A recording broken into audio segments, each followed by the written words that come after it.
Welcome friends to my channel relish food. এসে পড়েছি আবার রান্নাবান্না নিয়ে। আজকেও আমি একটা আমার লাঞ্চে আমি যেটা বানাচ্ছি সেটাই শেয়ার করছি। একটু জোড়া তাপ্পির রান্না, মানে কি ডিমের কারি আলাদা আর ছোলার ডাল আলাদা না করে দুটো একসাথে মিশিয়ে করেছি। আর রান্নাটার নাম দিয়েছি ডিম দিয়ে ছোলার ডাল। তো একটু দেখুন কিরম ভাবে কি করি।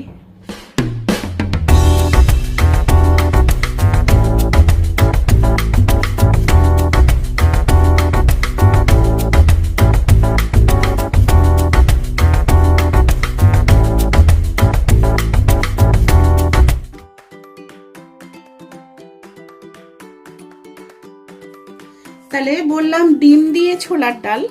তাহলে কি করেছি, আগে ছোলার ডালটা এখানে সিদ্ধ করা আছে। এই সিদ্ধ করাটা কিভাবে, এটা দেখা যাচ্ছে টেক্সচারটা যে এটা কিন্তু নিজের টেক্সচার ছেড়ে নেয়নি, বাট সুসিদ্ধ হয়েছে। এইটা সিদ্ধ করার সময় কুকারের মধ্যে তেজপাতা দিয়েছিলাম, যেটা এখনো দেখা যাচ্ছে তেজপাতা, এর আর কোনো কাজ নেই, এটা ফেলে দিচ্ছি। তেজপাতা দিয়েছিলাম, দুটো রসুন, দুটো ছোট এলাচ আর দারচিনি আর নুন, এই দিয়ে ডালটা সিদ্ধ করা আছে। তাহলে আরেকবার বলি, ডালটা সিদ্ধর সময় তেজপাতা দিয়েছিলাম, সিদ্ধর সময়তেই তেজপাতা দিয়েছিলাম, নুন দিয়েছিলাম, দুটো রসুন ফাটিয়ে দিয়েছিলাম, কোনো ঘষাঘষির ব্যাপার নেই, দুটো ছোট এলাচ, দুটো দারচিনি ছিল। ঠিক আছে, তাহলে ডালটা এখন এভাবে সিদ্ধ করে নামিয়েছি। ডিম সিদ্ধ আছে এখানে, ডিম যটা যার দরকার সে সেরকম নেবে। ডিম সিদ্ধ, আলু সিদ্ধ, এখানে আস্ত কিছু টমেটো। কিভাবে করব সেটা আমি প্রসেস ওয়াইজ স্টেপ ওয়াইজ দেখাচ্ছি। ডিম সিদ্ধটা করার সময় জলের মধ্যে আমি নুন দিয়েছি, তেল দিয়েছি। এবার তেল কেন দিয়েছি, প্রত্যেকটা ডিম দেখুন সেম টেক্সচারে রয়েছে, এটা ফেটে যাবে না। তেল যদি জলের মধ্যে দিয়ে নেওয়া হয় তাহলে ডিমটা ফেটে যাবে না। এই ডিমটাকে আমরা কি করব, এই একটা চিলকা রেখেছি, এটা ছুরি দিয়ে করলেও হয়, বাট এটা কাজের। এরম ভাবে এর গাটাকে চিড়ে দেবো যাতে কিনা এর মধ্যে মশলাটা সুন্দর করে ঢুকবে, ডিমটা শুধুমাত্র সাদা সাদা থাকবে না। প্রত্যেকটা ডিম এভাবে চিড়ে দেব। এটা ছুরি দিয়েও করা যেত, বাট এই জিনিসটা পাওয়ার জন্য যে এই শার্প পয়েন্টটা, এর জন্য ছুরি না নিয়ে এটা নিলাম। ডিমগুলো কিন্তু দেখলে বোঝা যাবে না যে আমি চিড়ে দিয়েছি, বাট এতে কি হবে, মশলাটা ভিতরে ঢুকবে। এই জিনিসগুলোর জন্যই কিন্তু একটা রান্না অসাধারণ জায়গায় পৌঁছতে পারে, খুব সাধারণ রান্না। ব্যাস, তাহলে আমার ডিম চেরা হয়ে গেল। এবার আলুগুলো আস্ত দেব, আস্ত আলু দেব, কারণ করার পরে আমি সার্ভ করে যেমন দেখাই সেরকম দেখাবো যে একটা সাধারণ ছোলার ডাল আর ডিম কি অসাধারণ একটা ডিশে পরিণত হতে পারে।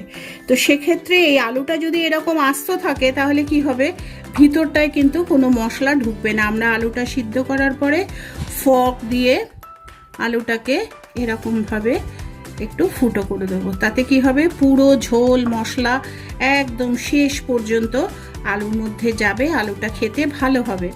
কিন্তু খাওয়ার সময় এটা বোঝা যাবে না যে এটা কেন ভালো হলো। আর এটা না করলে তখন আমরা কি বলবো, যে মা আলুটা ভিতরে মশলা ঢুকলো না, ঠিক ভালো লাগছে না। এই যে জিনিসগুলো ছোট ছোট জিনিস, কিন্তু এইগুলো মিস করলেই রান্নাটা টেস্ট হবে না। এইগুলোকে কিন্তু মিস করা যাবে না। আর তাড়াহুড়ো আছে করি না, তা করলে চলবে না। খুব ছোট্ট কাজ। আমি সব কটা আলু সমান সাইজে পাইনি, সেটা সমান সাইজে হলে পরে আরও ভালো হবে, না হলে কোনো অসুবিধা নেই। এতে রান্নার টেস্টের কোনো প্রবলেম হবে না, শুধু দেখার একটা ব্যাপার আছে। ব্যাস, এবার তাহলে আমি রেডি, আমি রান্নাটা করতে যাব। কড়াই বসিয়ে দিয়েছি, গরম হয়ে গেছে। এখন কড়াইতে ফার্স্টে সাদা তেল একটু নিয়ে নিলাম। রান্নাটা যেহেতু একটু ভালোভাবে করছি, ভালো একটা রেসিপি হিসেবে, তো তার জন্য আমি এর মধ্যে একটু ঘি নিলাম। ঘিতে সবসময় একটা ভালো গন্ধ আসবে। একদম কমন জিনিস দিয়ে একটা একদম আনকমন টেস্টের রান্না দেখাবার চেষ্টা করছি, যেহেতু আমি আজকে এটা আমার বাড়িতে রাঁধছি, আমি শেয়ার করছি। আমি জানি না আপনাদের কার কতটা ভালো লাগবে। প্রথম কাজ, আমি এটাকে ফ্লেমটাকে একটুখানি সিমে করে নিয়ে, টমেটো ছিল দেখিয়েছি, এই ধোয়া টমেটোগুলো একটুখানি নেড়ে চেড়ে নেব।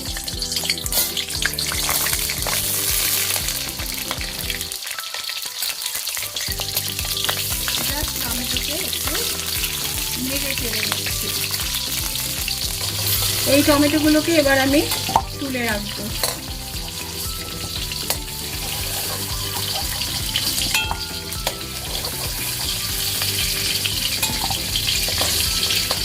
টমেটোগুলো তুলে দিয়েছি। এর ভিতরে এখন এই নাবানোর পরে আমি এখানে একটু নুন দেব। এগুলোর উপরে একটু নুন দিয়ে রাখলাম, ঠিক আছে? এটা প্রথম কাজ। এবার আমি ডিমগুলোকে দেব।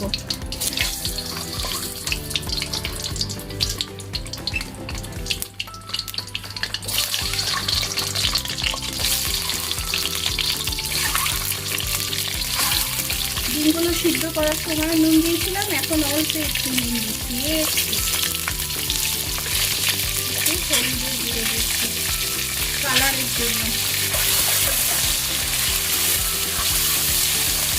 ডিমটা একটু গোল্ডেন ব্রাউন রং ধরার সাথে সাথেই ডিমটা আমরা তুলে নেব।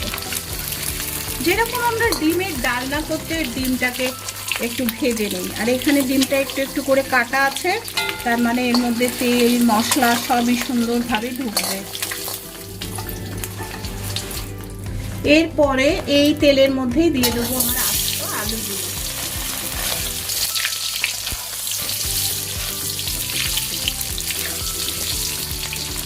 এখানে আবার একটুখানি হলুদ দেব কালারের জন্য, অল্প একটু নুন দেব, একটু যেরকম ডিমে করলাম ঠিক সেরকম। শুধু টমেটোটা কিন্তু কড়াইতে যখন ছিল তখন আমি নুন দেইনি, তার কারণ তাহলে কিন্তু টমেটোর উপরের যে স্ক্রিনটা সেটা ছেড়ে যেত, টমেটোটা আর টেক্সচারটা থাকতো না। এর জন্য কিন্তু সেই সময় টমেটোতে খালি নুন দেইনি, বাকি আলু ডিমে নুন দিয়ে নিলাম। আর সবচেয়ে এই রান্নাটা খুব তাড়াতাড়ি হয়ে যাবে, ডিম আলু ডাল সব সিদ্ধ হয়ে গেলে এটা 5 থেকে 7 মিনিট লাগবে। তাহলে আলুগুলো এসে গেছে, আলুগুলো উঠিয়ে নিচ্ছি।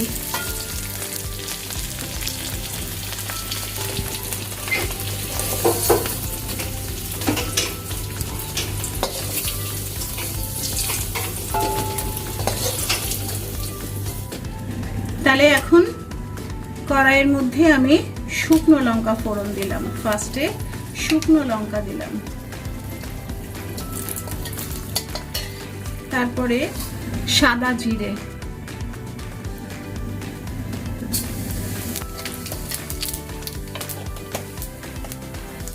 তারপরে তেজপাতা,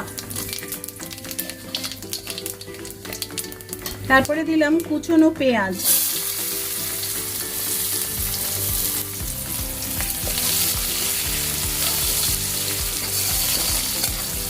আমার ফ্লেমটা কিন্তু সিমেই রয়েছে, চড়া আছে এটা করব না, তাহলে একটা পোড়া পোড়া গন্ধ এসে যাবে। এরপরে দিলাম রসুন, কিছুটা রসুন, কিছুটাই রসুন, খুব একটা বেশি না, 4-5 কোয়া রসুন, সবই কিন্তু কুচি করে কেটে রাখা। আদা কুচি, ছোট এলাচ, লবঙ্গ, দারচিনি,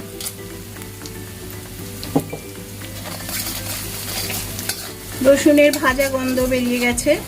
যতক্ষণ পর্যন্ত রসুনের ভাজা গন্ধটা না বেরোবে ততক্ষণ পর্যন্ত কিন্তু ওয়েট করতে হবে। রসুনের কাঁচা গন্ধটা থাকলে কিন্তু একদম কেলেঙ্কারি হয়ে যাবে। চেষ্টা করছি তেজপাতাটা উঠিয়ে ফেলতে। এবার আলুটা দিয়ে দিচ্ছি।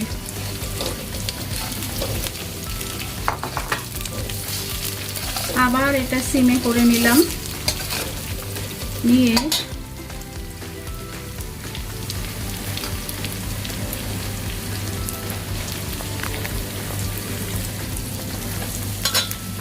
একটুখানি জল দিলাম, দিয়ে আঁচটা বাড়িয়ে দিলাম। জলটা এই জন্য দিলাম যে এর মধ্যে সব গুঁড়ো মশলাগুলো দেবো, না হলে পরে সেটা পুড়ে যাবে। গুঁড়ো মশলা দিচ্ছি হচ্ছে তাহলে ফার্স্টে দেবো হলুদ গুঁড়ো,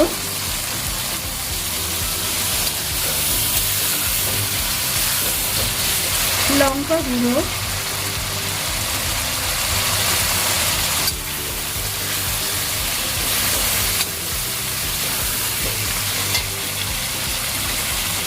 জিরের গুঁড়ো, সব ডিমের ডালনা করতে যেরকম করি সেরকমই দিচ্ছি।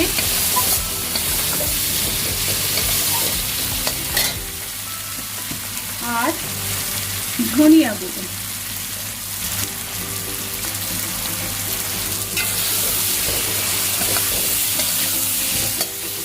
এর মধ্যে ডিমটা অ্যাড করে দিলাম।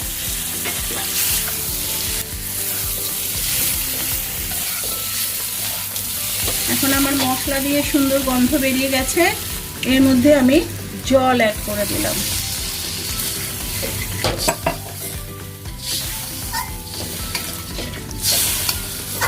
ঠিক যেরকম আমরা ডিমের ডালনাটা রান্না করি।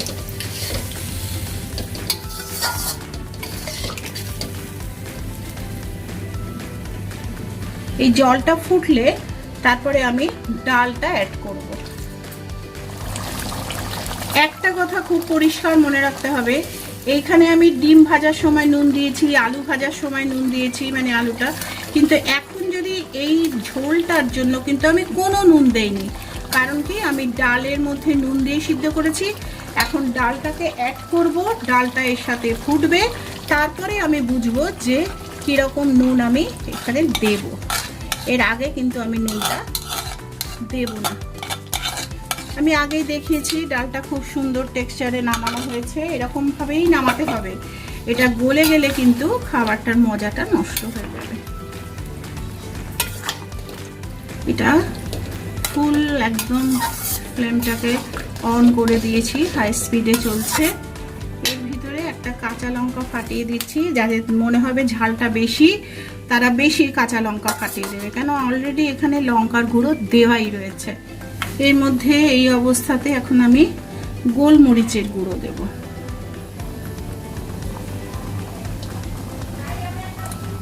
এটা একটু ফুটে উঠুক, তারপর দেখাচ্ছি।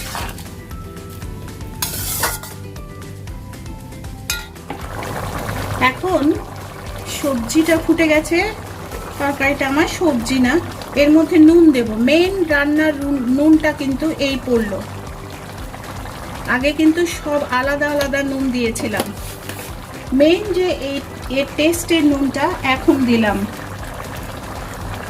এর মধ্যে চিনি দেব। চিনি যেহেতু বেশি দেই না, তাও একটু দিচ্ছি।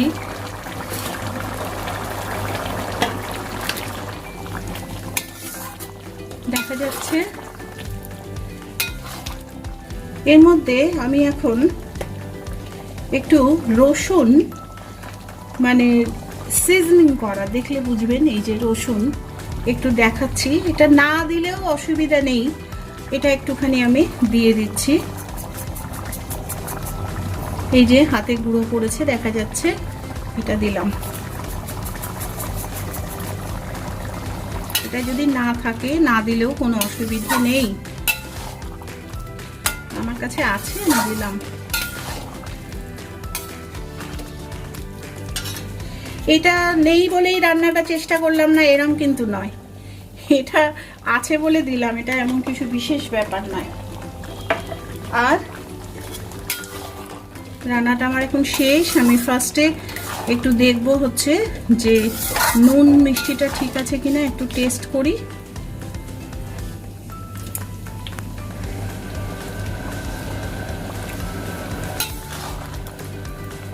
আর একটুখানি নুন দিতে হবে আমাকে।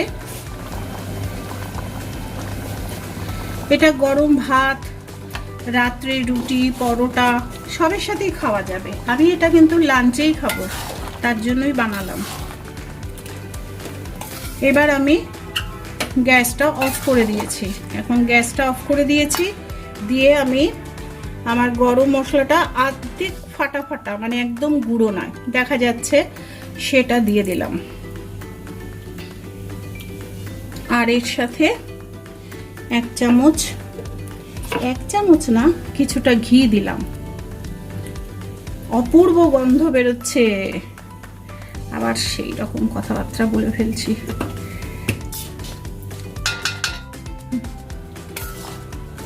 হয়ে গেল। এখন লাস্ট আমার ফিনিশিং হচ্ছে টমেটো গুলো। কি অপূর্ব লাগছে এখন। এটা এখন 5 মিনিট আমি রেস্ট করতে দেব, তারপরে যখন আমি সার্ভ করব তখন আমি দেখাবো, ঠিক আছে? এটা এখন আমার রান্নাটা হয়ে গেল। এইবার এই যে এটা দিয়েছি, টমেটোটা কিন্তু মোটামুটি সিদ্ধ হয়ে যাবে, আর যেটুকু থাকবে সেটুকু থাকার জন্যই দেওয়া হয়েছে। ওটাকে স্ম্যাশ করে খাবেন, তাহলে খেতে ভালো লাগবে।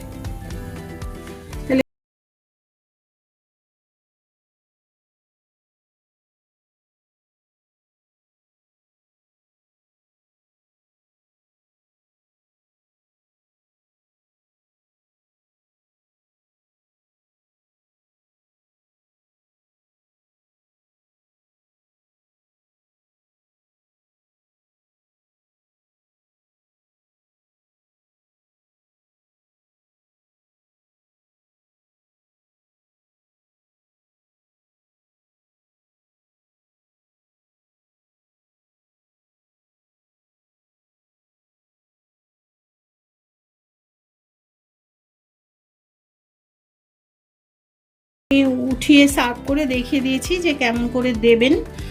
আর এর মধ্যে ওই পেঁয়াজ আস্ত, মানে যেরকম আস্ত আলু আস্ত টমেটো দিয়েছি সেরকম আস্ত পেঁয়াজও সিদ্ধ করে দিতে পারেন, আমি এখানে দেইনি। আর এটাতে পুরোটা খাবার আমি ঢেলেছি। অসাধারণ লাগবে খেতে, কিন্তু একদম নর্মাল রেসিপি, যে ডিমের কারি সেটা না করে ছোলার ডাল সিদ্ধ করে করেছি। রুটি, পরোটা, ভাত সব কিছুর সাথে এটা অসাধারণ খেতে লাগবে। একটু রান্না করে ট্রাই করে দেখবেন। তাহলে দেখলেন এতক্ষণ ধরে আমি দেখালাম, অবশ্যই ভালো লাগবে মনে হয় দেখে। পুরো রেসিপিটা দেখালাম, এটা বলেছি যে আমি তো লাঞ্চেই করেছি বললাম, গরম ভাত, রুটি, পরোটা, মানে রাত্রে লাঞ্চে সবসময় খাওয়া যাবে। শুধু একটা কথাই আবার মনে করিয়ে দেব, যে সেটা হচ্ছে ডালটা যখন আমরা সেদ্ধ করব তখন তার মধ্যে যে যে জিনিসগুলো বলেছিলাম, মানে বলেছিলাম তেজপাতা, 2টো রসুন একটু হাতে ফাটিয়ে, মানে থেতো ফেতো না করলেও চলবে, ফাটিয়ে 2টো ছোট এলাচ, 2টো দারচিনি আর নুন, এইটা দিয়ে ডালটা সিদ্ধ করতে হবে। তাহলে ডালটার ইটসেলফ একটা সুন্দর গন্ধ হয়ে যাবে। আর ছোলার ডালটা কিভাবে, মানে কি রকম টেক্সচার থাকবে সেটাও দেখিয়েছি। তাহলে আশা করব একবার করে খেয়ে দেখবেন। এটা তো খুবই কমন জিনিস, সবার কাছেই রয়েছে। এই আশাই রাখলাম যে সবাই করে খেয়ে আমাকে কমেন্টসে লিখবেন যে কেমন হলো আমার এই মিক্স অ্যান্ড ম্যাচ রান্নাটা। আমি নিজের থেকে করলাম আর কি, দেখবেন। তাহলে আবার সেই এক কথায় আসি, আমার চ্যানেলটাকে লাইক করবেন, শেয়ার করবেন, যারা নতুন দেখছেন তারা সাবস্ক্রাইব করবেন। আর কি বলবো, আজকের মতো এখানেই শেষ, আবার নেক্সট ভিডিওতে দেখা হবে।